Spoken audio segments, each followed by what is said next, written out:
আসসালামু আলাইকুম রহমতুল্লাহি ওবরাকাতুহু। আশা রাখি আপনারা সবাই ভালো আছেন। আল্লাহর রহমতে, আল্লাহর করম ও ফজলে আমি আপনাদের দোয়ায় ভালো আছি। আজকে যে আমলটা নিয়ে এসেছি, এই আমলটা মনে করেছিলাম যে আপনাদেরকে ভিডিও করে দেব না, কারণ এটা আমার পার্সোনাল আমল। আবার দেখলাম যে এটা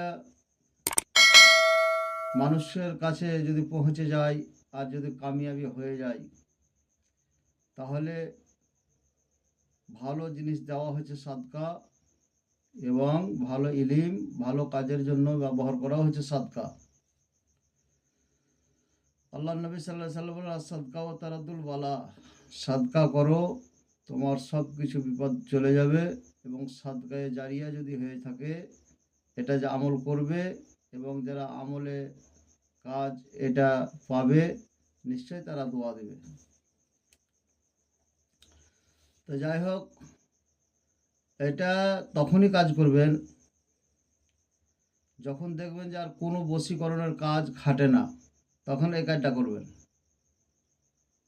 কোনো সন্দেহ নাই, খুব শক্তিশালী, খুব কারেন্টের মতো কাজ। এই কাজটা করবেন।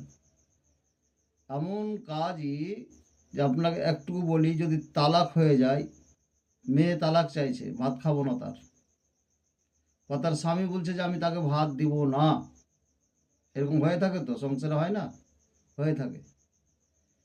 কোনো পুলিশ প্রশাসন, গ্রামের মোড়ল মাতাব্বর, উজি রোজগার যত সব আছে, তারা সমস্ত বুঝার পরেও কিন্তু বুঝতে চাহে না। জেল খাটতে রাজি, কিন্তু তাকে ভাত দিতে রাজি না। দুনিয়াদারি করে খাবো, কিন্তু পুরুষের ভাত খাবো না, হয়ে থাকে তো এগুলা।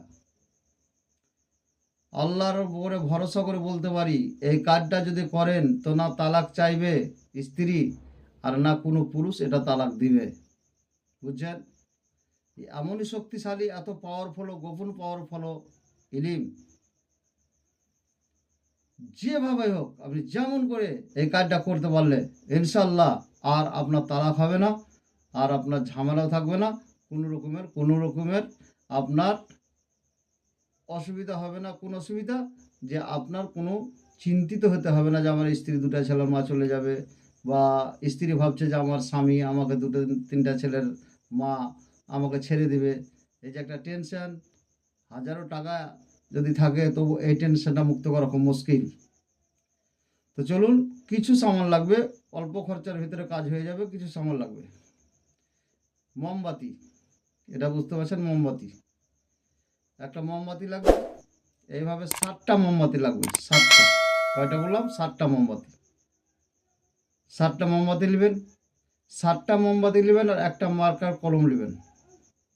এই মার্কার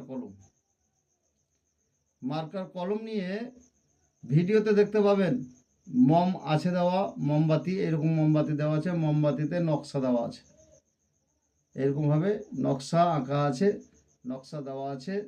এই নকশা দুটো আঁকবেন। নকশা যেভাবে দেওয়া আছে, মানে ওই মোমবাতিতে যেভাবে সাজা থাকবে ওইভাবেই এই মম কিনে আপনি লিখবেন।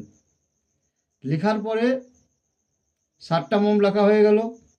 লেখার পরে প্রত্যেকটা মোমে আপনি একদিনে কাজটা করে রাখতে পারেন, বা 7 দিনে 7টা করতে পারেন, দুটোই করা যাবে।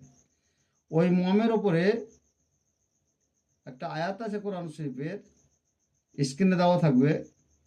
ওই আয়াতটা পড়বেন, ওয়াইন্নাহু লিহুব্বিল খায়রি লাসাদিদ, ওয়াইন্নাহু লিহুব্বিল খায়রি লাসাদিদ, এইটুকুই। ওয়াইন্নাহু লিহুব্বিল খায়রি লাসাদিদ 111 বার পড়ে ওই নকশার উপরে ফু দিয়ে দিবেন। ওই নকশার উপরে ফু দিয়ে দিবেন, কাজ আপনার হয়ে গেল। নকশা আঁকা থাকবে মোমবাতিতে। বাদে এসার নামাজ যে কাজ করবেন, আপনার স্ত্রী আসতে চাহে না, বা যার স্বামী আসতে চাহে না, ওই মহিলা এটা করে নেবে। করে নেওয়ার পর মোমবাতিটা জ্বালবে, আর মোমবাতির কাছে বসে থাকবে, আর স্বামীর চেহারার দিকে খেয়াল করবে যে আসছে।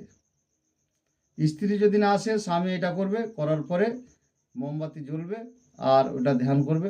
মোমবাতি গলে গেল, মোমবাতিটা যেন নষ্ট না করা হয়, মোমবাতিটা রেখে দেবেন যতটুকু গলা থাকবে। একই টাইম একই সময় কিন্তু কাজ করতে হবে 7 দিনই। 3 দিনের মধ্যে কিন্তু চলে আসবে যেখানেই থাক। 3 দিনের ভিতরে আপনার বাড়ি আসার জন্য রাজি হয়ে যাবে এবং আপনার কাছে চলে আসবে। কোনো বাধা বিঘ্ন কিছু, কোনো পরকীয়া, কোনো কালা জাদু, যত যা কিছু করো তা সব কেটে চুরমার হয়ে যাবে, চাকনা চুর হয়ে যাবে। একটা কিছু থাকবে না, একটা বাধা দিতে পারবে না, কোনো বাধা বিঘ্ন থাকবে না।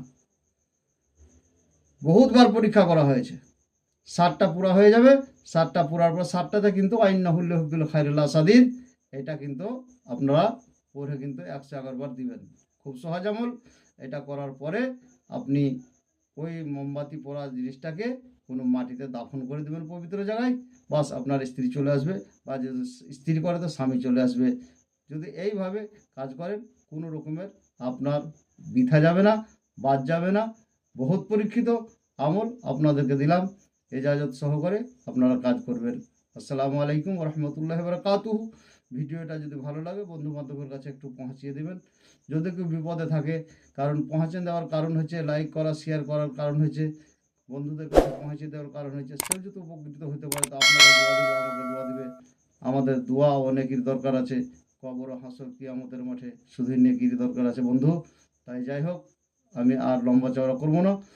আপনারা এইভাবে কাজ করবেন। দ্বিতীয় কোনো বশীকরণ আর করতে হবে না, দ্বিতীয় বশীকরণ করতে হবে না। আসসালামু আলাইকুম।